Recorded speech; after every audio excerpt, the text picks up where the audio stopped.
So I've made it this far from part one. The next thing I'm going to do, I'll probably just head straight for the cylinder head and try and take that off.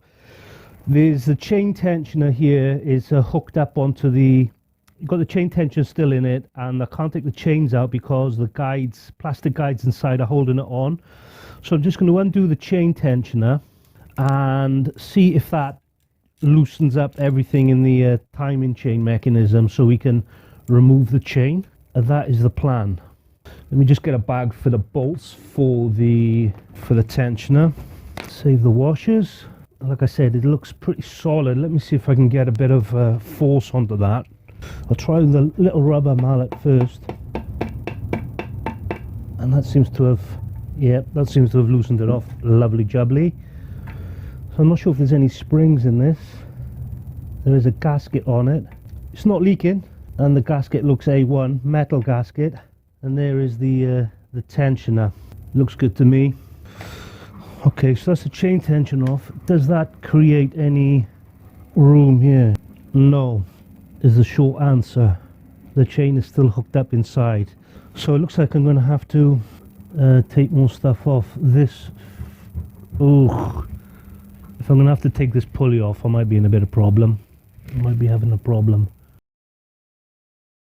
Let's just let's take the alternator bracket off. Probably going to be 12 mil. Oh, asking a lot from that thing again. Let me put the bigger ratchet on it. Much easier when there's a bit of leverage. So next thing is going to be water pump. Does it come off? Oh no, it seems solid still. Is that it? No, I don't think so. I think maybe we just need a...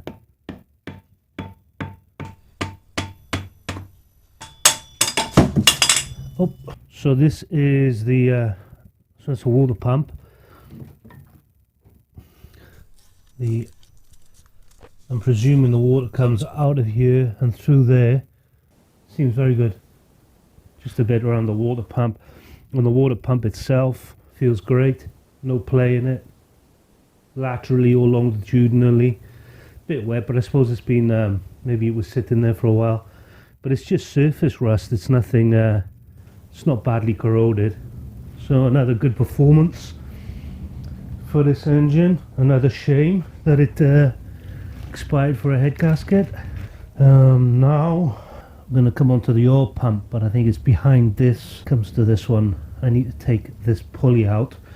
I've got no idea how hard on that is. Let's see. This is not coming off. I'm at a loss here now. I don't know how to lock it. This might be impossible to do without having the flywheel to lock that other end.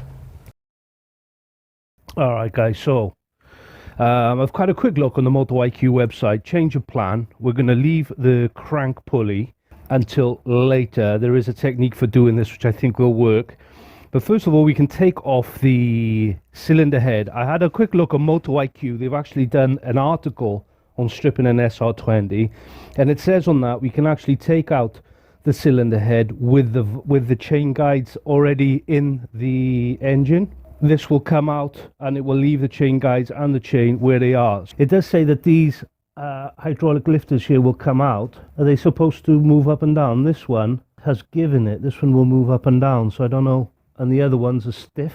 I don't know what is normal. Are they supposed to be able to move up and down like that one? That's exhaust one. Sorry, that's not exhaust one. That is intake one. Intake two. Intake three. There is a hole on them actually, so I'm wondering if they're supposed to be orientated in a certain way. Let me take a closer look at when they pull these out. This is intake 4. I'll try and pull it out vertically, but they need a bit of spinning, a bit of twisting to get them out. It's exhaust 1. Exhaust 2 I've just pulled out. It's exhaust 2. I'm going to leave the valves in because there is a tool for this which I don't have at the moment. Maybe I'll make another video for that. Now I'm just going to undo the head. The MotoIQ article said to go around and just do a little bit of each head bolt at a time and sort of make 4 circuits. So I'm going to start on the outside ones, then go to the inner ones, and work my way into the center.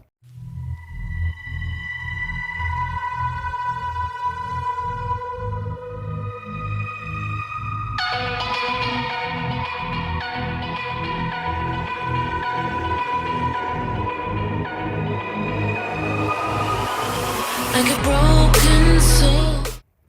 Got the spark plugs in it. Let me take those out. Really, they don't need to be. Do you know what I mean? Why put it on that tightly? No reason, in my opinion.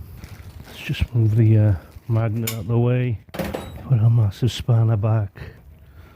Will this magnet do the job? Oh, perfect. What's the spark plug look like? It's not oily. Maybe it was a bit rich, but I'd say it's pretty good. I expect these two bolts have got to come out in the middle. I'm assuming this has to come off. I don't know. Oh, it's tight as hell. Oh, it's rounding off. Oh, unreal. Oh no. Oh no, I've come this far. Alright, so I might have struck gold there, guys. I just looked at the Mazworks head stud kit, and it only gives 10 studs. So this thing that I rounded off, I might get away with that. There's two things here. A spanner job. 10mm got to be in it. And something else I would do, if I was going to do this again with the stripping and putting them in bags, I would also number the bags sort of 1, 2, 3, 4, the order I took the stuff off, so I know what order they need to go back. Looks like there's another bolt here. Looks like there's one left here.